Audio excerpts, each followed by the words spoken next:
विश्वानि देव सवितरदुरितानि परासुव यद्भद्रं तन्न आसुव।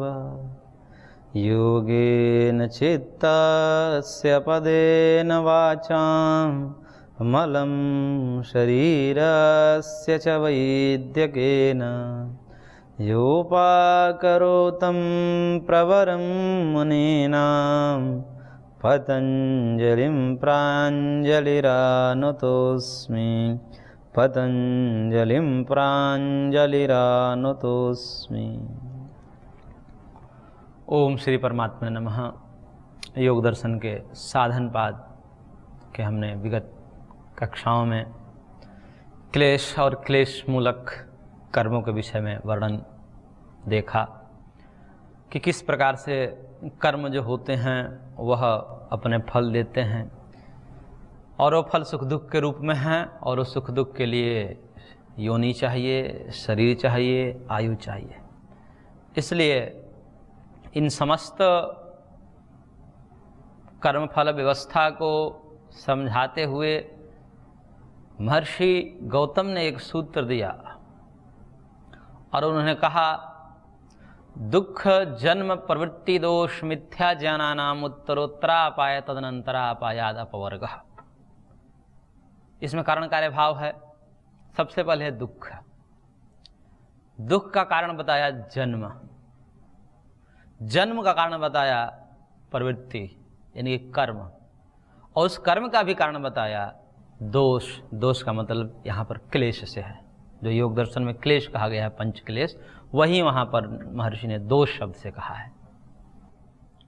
और इनका भी कारण जो है, ये दोष के भी, क्लेश के भी कारण क्या है, क्लेश क्यों होते हैं, तो उसके लिए कहा मिथ्या ज्ञान। उसको यहाँ पर महर्षि ने अविद्या शब्द से कहा है। और ये अविद्या है, ये मिथ्या ज्ञान ही सबका मूल है। और फिर महर्षि ने कहा कि उत्तरोत्तरा अपाये तद अनंतरा अपायात। उत्तर उत्तर के नाश होने से पूर्व पूर्व वाला हटता जाता है, क्योंकि कारण कार्य भाव है। कारण के नाश से कार्य का भी नाश हो जाता है, ऐसा नियम है। तो सबका कारण यदि देखेंगे, मूल कारण तो है मिथ्या ज्ञान यानी कि अविद्या।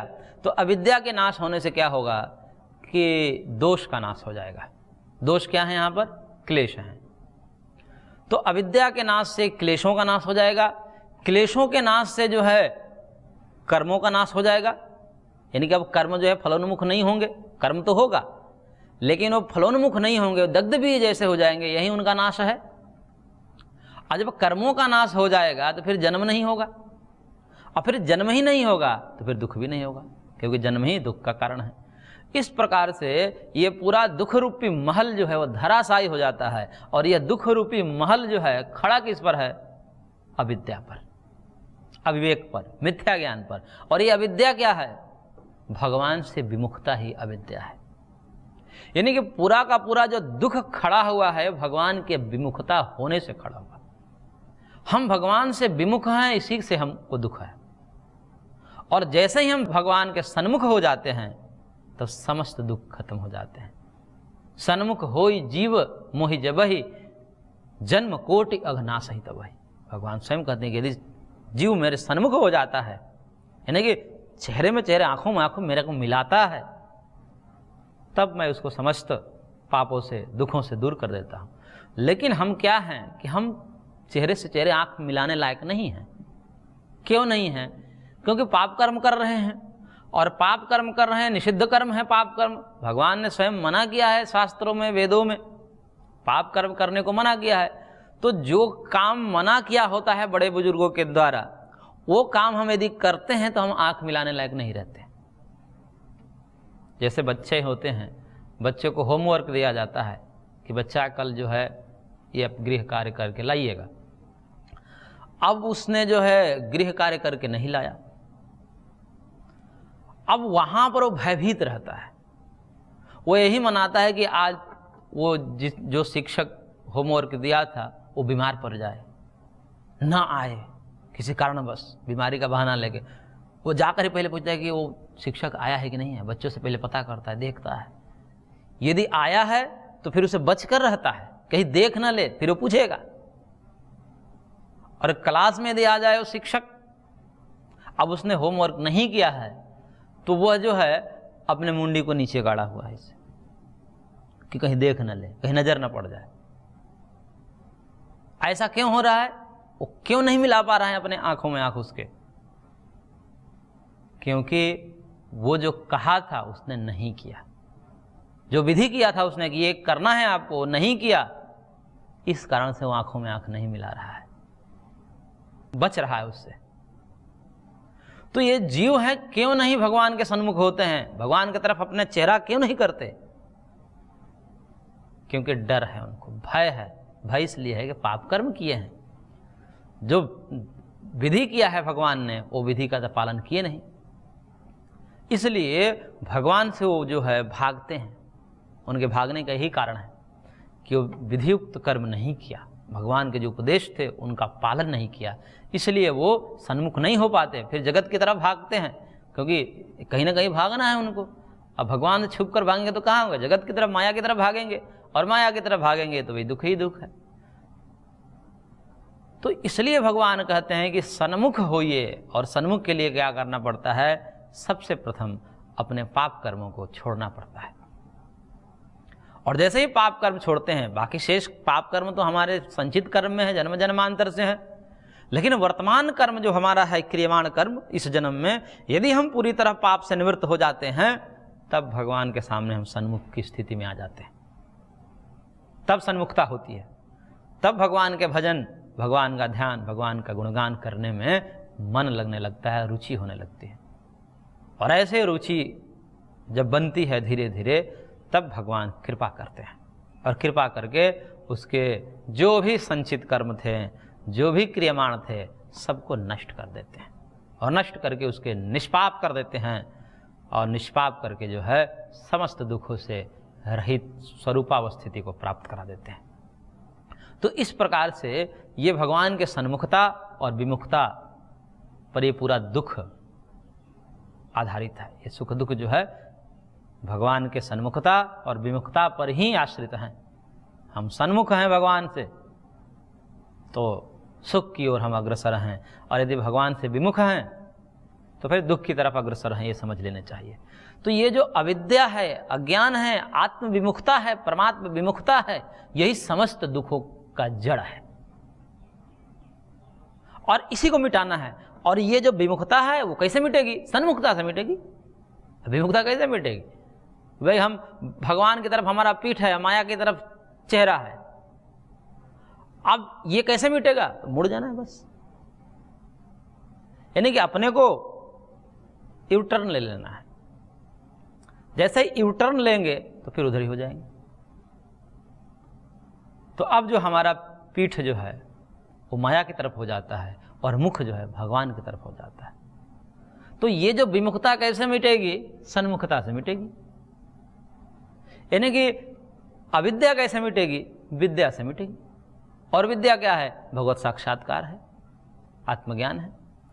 तो उस आत्मज्ञान से जो है अज्ञान का नाश हो जाएगा, और अज्ञान के नाश होने से वो समस्त ये जो चक्र बताया गया भी, दोषों का, कर्मों का, जन्म का, दुखों का, ये सब महल धराशायी हो जाएगा। और दुख रूपी महल, क्योंकि दुख ऐसे ही नहीं है, दुख को देने के लिए भगवान ने कितना तामझाम खड़ा किया है।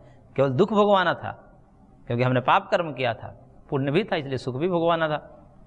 तो सुख दुख दोनों भोगवाना था, उसके लिए क्या किया भगवान ने? शरीर बनाया, उसमें आयु दी, फिर उसमें जो है भिन्न प्रकार के सामग्री और संसाधन दिए, फिर उससे सुख दुख हो रहा है। तो केवल सुख दुख ही भोगना है, पुण्य पाप कर्मों का फल सुख दुख ही है, और उन्हीं को भोगने के लिए सारा महल खड़ा होता है, जंजाल खड़ा होता है। और सारे के सारे जंजाल तत्व ज्ञान होते ही, तत्व ज्ञान से मिथ्या ज्ञान, अविद्या के नाश होने से सब नष्ट हो जाते हैं, और इस प्रकार से व्यक्ति मुक्त हो जाता है, आनंद की प्राप्ति करता है, दुखों के संपर्क से सदा सर्वदा के लिए छूट जाता है।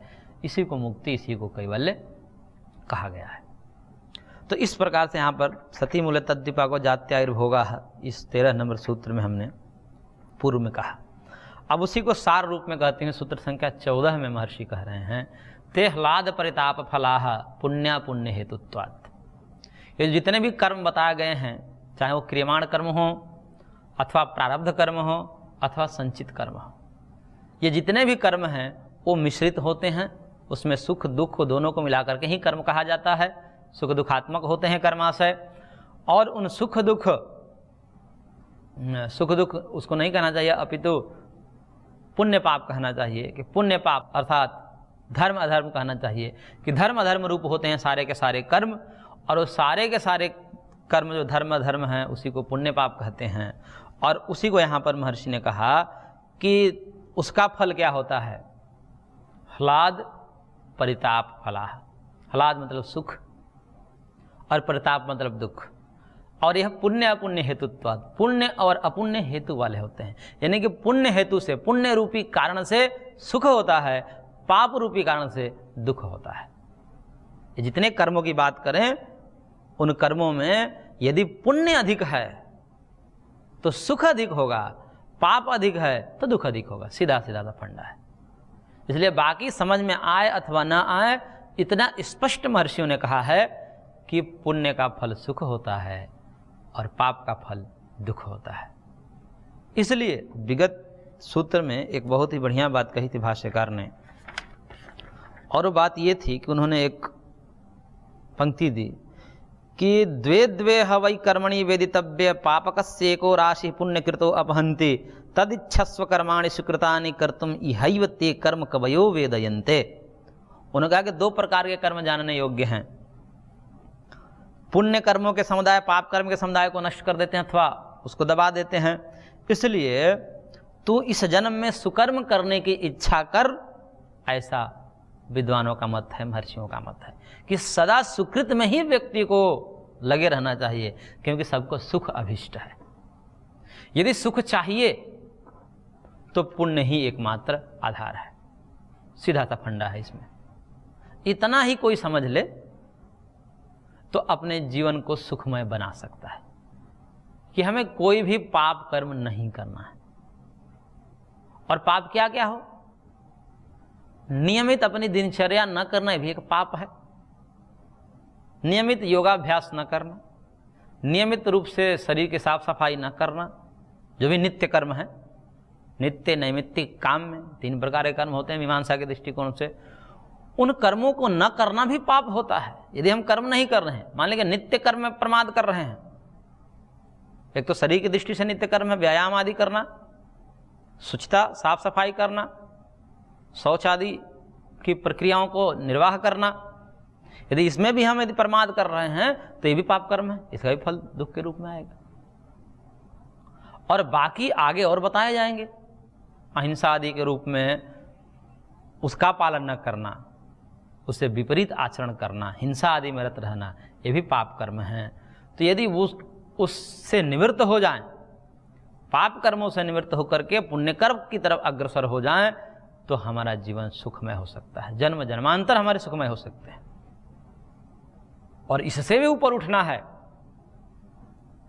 भगवत तत्व की प्राप्ति करनी है, तो फिर तो उपासना के द्वारा भगवत तत्व को प्राप्त करके फिर ये झंझट को ही खत्म कर देना, सुख दुख के झंझट को ही खत्म कर देना। लेकिन अब इसमें बहुत सारे शास्त्रार्थ होते हैं कि जब सुख ही चाहिए और वो पुण्य से मिल ही जा रहा है, तो फिर ये कठिनतम अभ्यास वैराग्य क्रिया योग आदि का अनुष्ठान करना क्यों आवश्यक है। उसमें एक समस्या है कि जो ये सुख मिलता है पुण्य कर्मों से, वह सुख जो है विशुद्ध सुख नहीं मिलता, वहाँ भी दुखों का लेश रहता है। जो समान रूप से जिसको हम अभी सुख कह रहे थे कि पुण्य का फल जो है सुख होता है, वह भी दुख से रहित नहीं होता है, दुख के साथ मिला हुआ होता है। उसी को समझाते हुए सूत्रकार ने एक अगला सूत्र दिया और कहा कि परिणाम ताप संस्कार दुःखैर गुण वृत्ति विरोधाच्च दुःखमेव सर्वं विवेकिनः, सूत्र संख्या 15, कि जो सुख है जिसको हम सुख कहते हैं, पुण्य से सुख मिलता है, वह सुख भी 4 कारणों से महर्षियों ने दुख माना है। परिणाम दुख, ताप दुख, संस्कार दुख, गुणवृत्ति विरोध दुख। ये 4 प्रकार के दुख होने के कारण जो सुख है वही सुख 4 कारणों से वो दुख के कोटि में आ जाता है। इसलिए दुखम एव, वो सुख भी विवेकी के लिए जो योगी हैं, जो दूरदर्शी हैं, दूर से सोचते हैं, उनके लिए वो सुख भी विषय भोग काल में भी उसको दुख ही प्रतीत होता है। सामान्य पुरुषों के लिए ये बात नहीं है। सामान्य जीव तो जो है सुख के समय में आनंदित होता है, सुख को ही मानता है।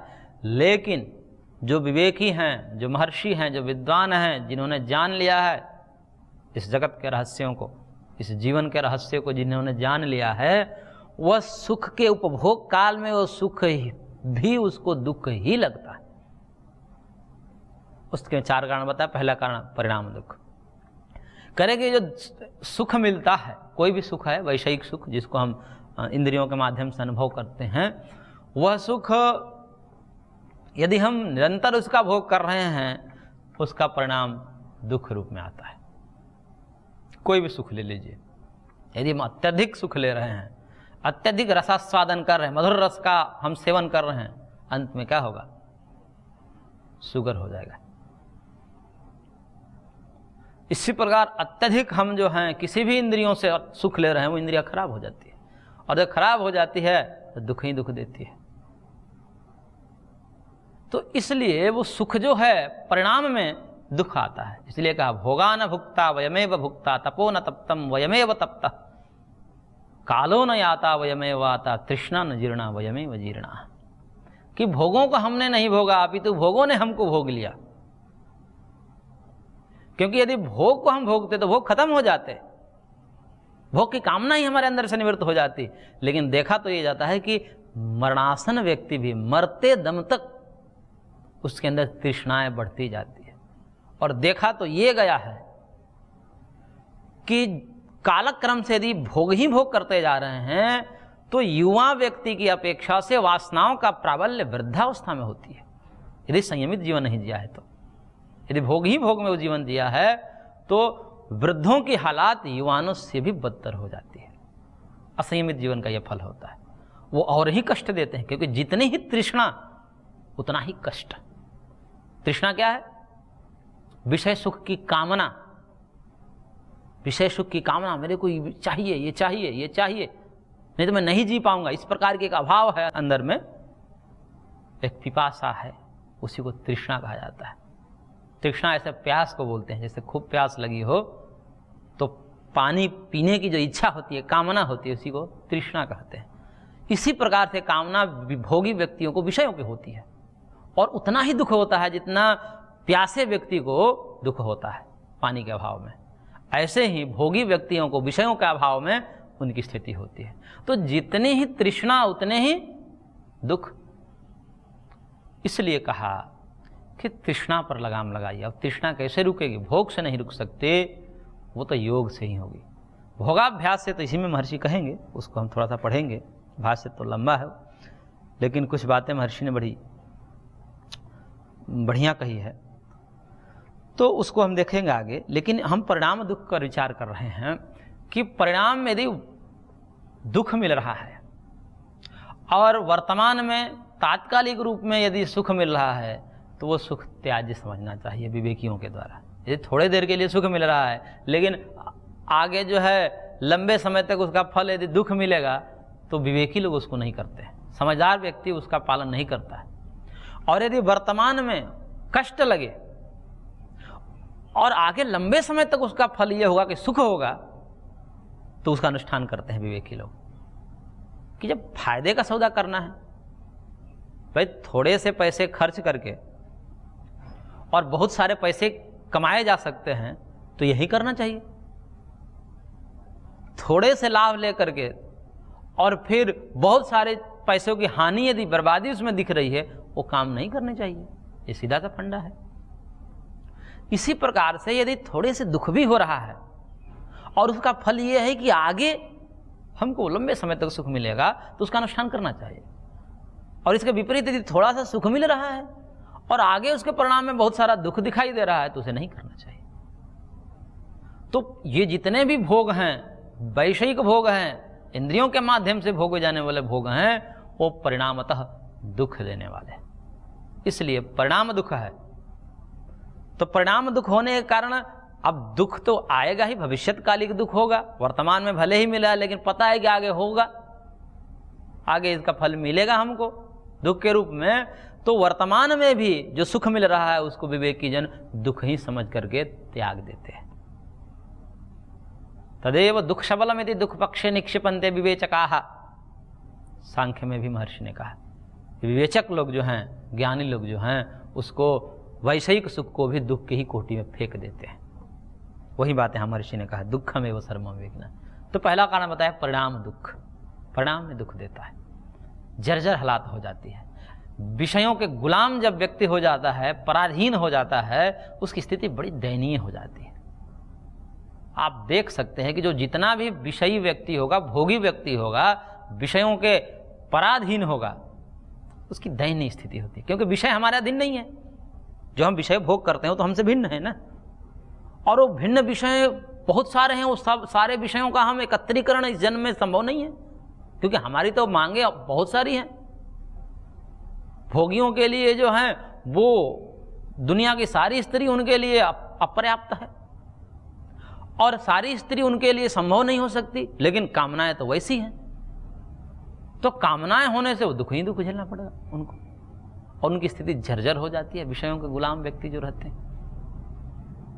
तो विषयों के अधीन होने से पराधीन सपने सुख नाही, पराधीनता जो है, विषयों की गुलामी जो है, वो व्यक्ति को जर्जर बना देता है। इसलिए भोगाभ्यासी न बन करके योगाभ्यासी होना चाहिए। इंद्रियों को संयमित करना ही एकमात्र सुख का आधार है।